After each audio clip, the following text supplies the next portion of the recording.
It's easy to point fingers at the world when things don't go our way, to blame the critics, the circumstances, or the people who didn't believe in us. But the truth, the raw, unfiltered truth, is that none of those voices matter as much as the one inside your own head. The loudest opponent you'll ever face is not out there in the world. It's the one living within you. Every day, you wake up and face a version of yourself that wants to cut corners, hit snooze, avoid discomfort, and settle for less than what you're capable of. That's the fight. And it's not a one-time battle. It's daily, it's moment to moment, and it's relentless. The world can't define your worth. The scoreboard doesn't determine your value. The critics aren't in control of your effort. What matters is whether you're willing to confront your reflection and ask, did I give everything I had today? That's the challenge, owning your choices, your mindset, your discipline. Because when the lights are off and there's no crowd and no one's handing you applause or validation, what remains is your own integrity. That's the part that counts. That's where growth lives. Most people lose because they focus too much on external battles and forget the internal war. They let outside opinions shape their belief in themselves. They react to life instead of mastering themselves. But if you can win against the doubt inside your own mind, if you can silence a voice that tells you to quit, you become unstoppable. Not because the world changed, but because you did. There's freedom in that. There's strength in realizing that nobody can stop you if you refuse to stop yourself. That's why it's never really about the competition or the critics or the conditions you're facing. It's always been about the person you see in the mirror, the one who knows the truth, the one who knows whether you're giving it all or holding back. That's where the real fight is happening, and that's the one that matters most. Most people wait until they feel like it. They wait for the motivation, the spark, the perfect moment. But the truth is, if you're waiting to feel ready, you're already losing. Because feelings are fleeting. One day you wake up inspired, the next day you're drained. If your actions are built on emotions, you'll be inconsistent, unpredictable, and ultimately unreliable. That's why discipline matters more than how you feel. Discipline says, I show up no matter what.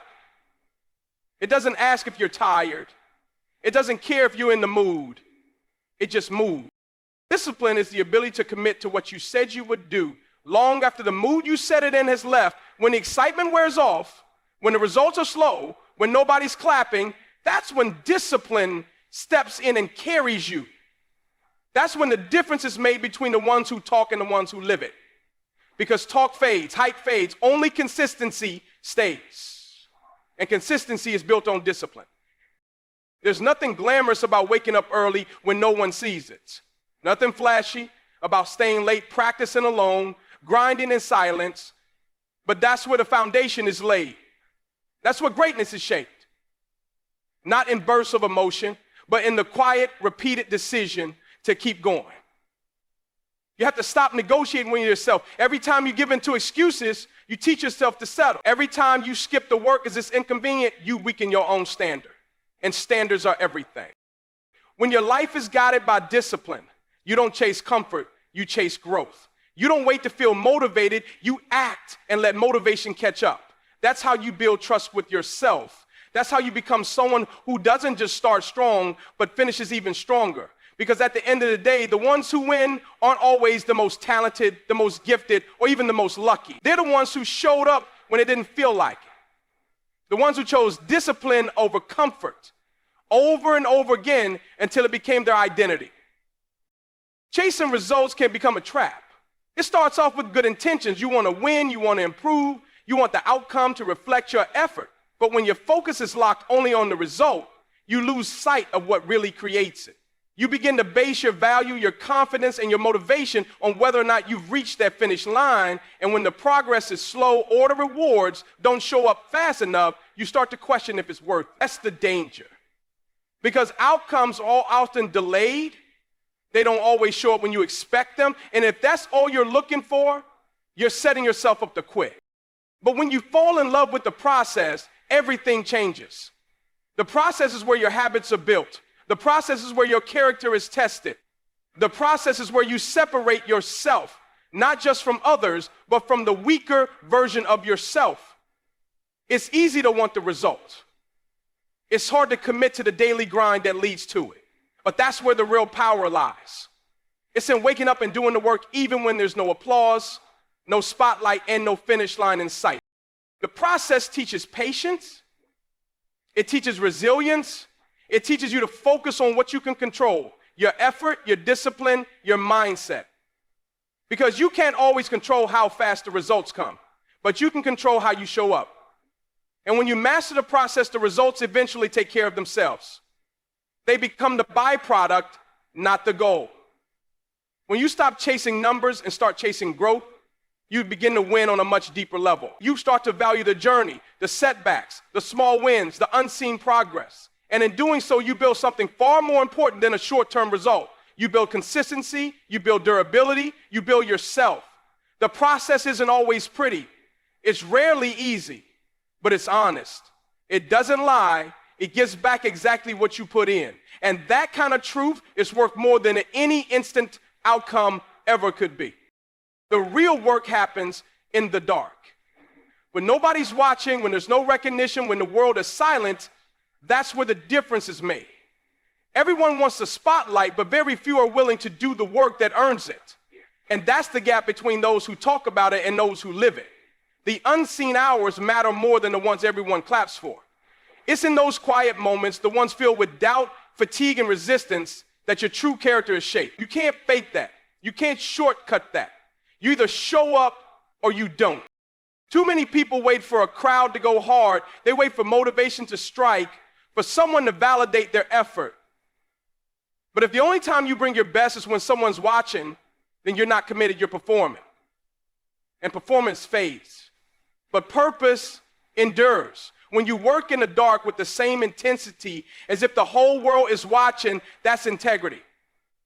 That's what builds trust with yourself. That's what prepares you for the moments that really count.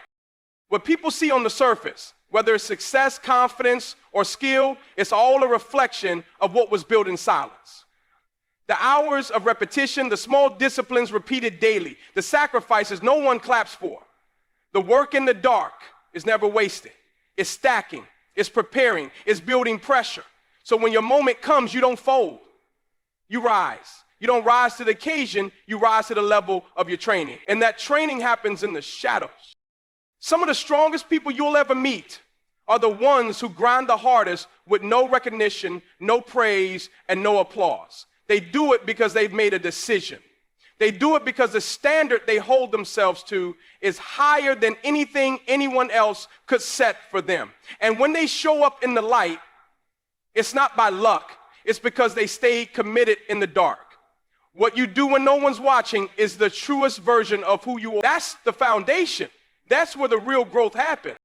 Pain is a teacher most people run from. It's uncomfortable, it's inconvenient, and it exposes every weakness you've been trying to hide. But the truth is, pain isn't the enemy, avoidance is. Growth doesn't happen in comfort. It doesn't show up when everything's easy. It comes when you're stretched, when you're challenged, and when you're forced to confront the parts of yourself that you'd rather ignore. Pain isn't just something to endure, it's something to lean into because it shows you exactly where you need to grow. Most people want the reward, but they don't want the process that leads to it. They want strength without struggle. They want wisdom without the wounds. But it doesn't work that way. Every level comes with pain, and how you respond to it determines whether you rise or remain stuck. Pain has a way of revealing what you're really made of. When it hits, it strips away the excuses, the image, and the ego. It forces you to be real. It forces you to choose either keep going or give up. And that choice becomes the turning point. The people who grow the most aren't the ones who avoid pain. They're the ones who embrace it with purpose. They recognize that the discomfort they feel now is shaping the strength they'll need later. Every setback, every failure, every disappointment is not just something to get to, it's something to learn from. Pain doesn't just take, it gives. It gives clarity.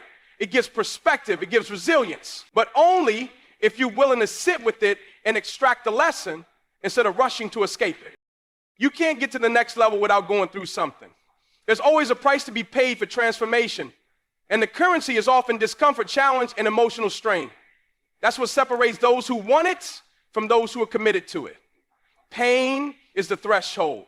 The ones who can walk through it instead of running from it are the ones who grow, not because they're fearless, but because they've learned to respect what pain produces. They understand that pressure doesn't just break people, it also builds them. Progression isn't always loud. It doesn't always come in big leaps or public victories. Sometimes it's quiet. Sometimes it's barely noticeable. But if you're getting just a little better than you were yesterday, you're moving in the right direction. That's the goal. Not perfection, not comparison, not catching up to someone else's timeline. The goal is growth. The goal to beat the version of you that went to bed last night. If you can do that consistently, everything else will take care of itself. The problem is, most people measure themselves against others. They see someone further ahead and start feeling like they're behind. They get caught in the trap of comparison and start ignoring their own progress. But you're not here to compete with anybody else. Your only real competition is the person you were yesterday. Because that version of you knows your habits, your flaws, your fears. That version knows your excuses and your tendencies to procrastinate or quit. And if you can beat that person, if you can show up with more focus, more discipline, more drive than you did the day before, you're winning in the most important way. Improvement isn't always about dramatic change. Sometimes it's choosing to hold yourself accountable when it would be easier not to. Sometimes it's sticking to a routine, pushing through one more rep, making one better decision. Small victories compound over time, and when they stack up, they create momentum. That's where confidence is built. Not from pretending you've got it all figured out, but from proving to yourself day by day that you're willing to grow. There's power in progress, no matter how small, because every time you outwork yesterday's version of you, you build trust with yourself. You create a track record of effort, of integrity, of consistency. And that's what separates people who stay stuck from the ones who break through. Not talent, not luck, just a daily decision to get a little bit better, even when it's hard, even when it's slow, even when no one notices. That's how real growth happens. Not by doing everything at once, but by doing the right thing one day at a time.